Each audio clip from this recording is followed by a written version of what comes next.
Welcome to 4 నేను మీ ప్రవీణ్ కుమార్. ఇప్పుడు మనం ఉన్నది ప్రముఖ పుణ్యక్షేత్రం ద్వారకా తిరుమల శ్రీ వెంకటేశ్వర స్వామి ఆలయంలో ఉన్నాం. రేపు 3వ తారీఖు మంగళవారం చంద్రగ్రహణం సందర్భంగా ఉదయం నుంచి సాయంత్రం వరకు ఆలయం మూసివేయబడును. మరలా తిరిగి 4వ తారీఖు బుధవారం మంత్రోచ్చారణ అనేది ముగించుకున్న తర్వాత ఆలయాన్ని పునః ప్రారంభిస్తారు అని ఆలయ భద్రాధికారి తెలియజేశారు. ఓం నమో వెంకటేశాయ. ఏలూరు జిల్లా ఏం చేసి ఉన్న శ్రీ వెంకటేశ్వర స్వామివారి దేవస్థానం ద్వారకా తిరుమల కార్యనిర్వహణాధికారి అరుణశెట్టి పాత్రాజీ.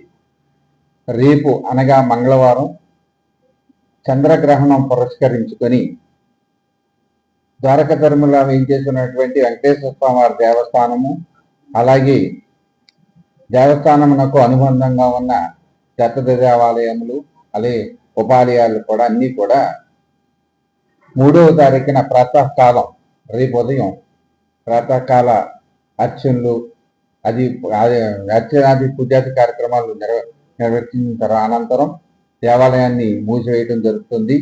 సాయంత్రం 7:30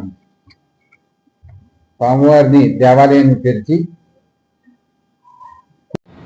ఏలూరు జిల్లా వేయించేసి ఉన్న శ్రీ వెంకటేశ్వర స్వామివారి దేవస్థానం ద్వారకా తిరుమల కార్యనిర్వహణాధికారి అరుణశెట్టి పాత్రాజీ.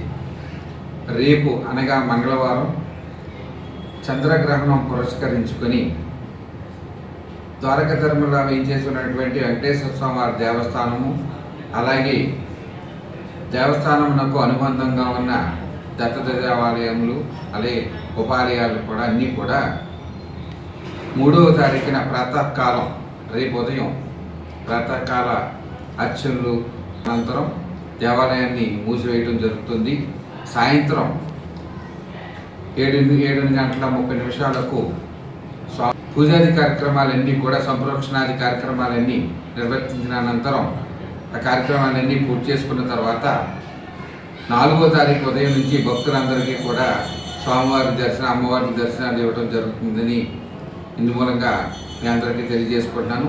భక్తులందరూ కూడా చంద్రగ్రహణం పురస్కరించుకొని 3వ తారీఖున దేవాలయానికి రాకుండా మరి 4వ తారీఖున ఉదయం నుంచి యథావిధిగా దేవాలయాన్ని సందర్శించడానికి మీరందరూ కూడా విజ్ఞప్తి చేయడం జరుగుతుంది. కాంట్రవర్సీ